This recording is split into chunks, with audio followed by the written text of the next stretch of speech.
গতকালকের তুলনায় ম্যাডামের অবস্থা এখনও স্থিতিশীল আছে, ভালো হয়েছে বলা যাবে না। তবে কালকের তুলনায় ম্যাডামের অবস্থা খারাপ হয়েছে তাও বলা যাবে না। একেবারেই কালকে যে অবস্থায় ছিলেন উনি আজকেও স্থিতিশীল আছেন।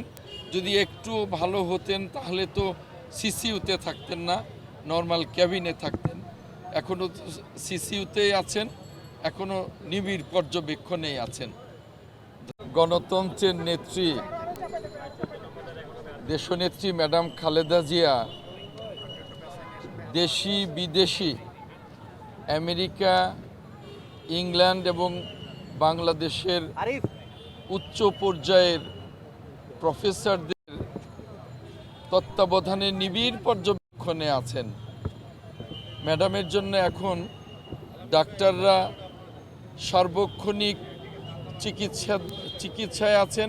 আমাদের যেটা করণীয় সেটা হলো পুরো দেশবাসীর ম্যাডামের জন্য দোয়া করা। আমরা চাই ম্যাডাম পরিপূর্ণ সুস্থ হয়ে আবার বাংলাদেশের মানুষের কাছে ফিরে আসুন, এটাই সবচেয়ে বড় বিষয়। ম্যাডামের এখন দোয়াটা অত্যন্ত প্রয়োজন। এটাই আপনাদের কাছে আশা করব যে আপনাদের মাধ্যমে, মিডিয়ার মাধ্যমে সারা দেশবাসীর কাছে যেন এই বার্তাটা পৌঁছে যায়।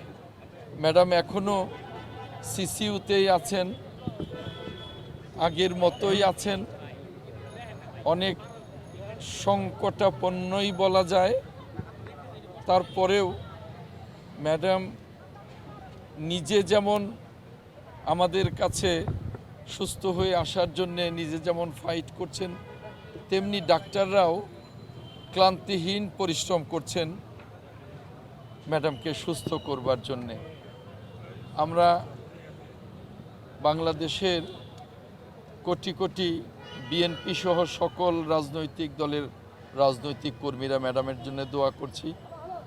আপনারা মিডিয়ার বন্ধুরা সারা দেশে এই বার্তাটা দেবেন। একটা পর্যায়ে যখন ম্যাডামকে আনা যাবে, এটা ডাক্তারদের ভাষ্য যে ম্যাডাম যখন একটা পর্যায়ে বাইরে যাওয়ার অবস্থায় আসবেন তখনই ম্যাডামকে বাইরের চিকিৎসার জন্য নিয়ে যাওয়া হবে।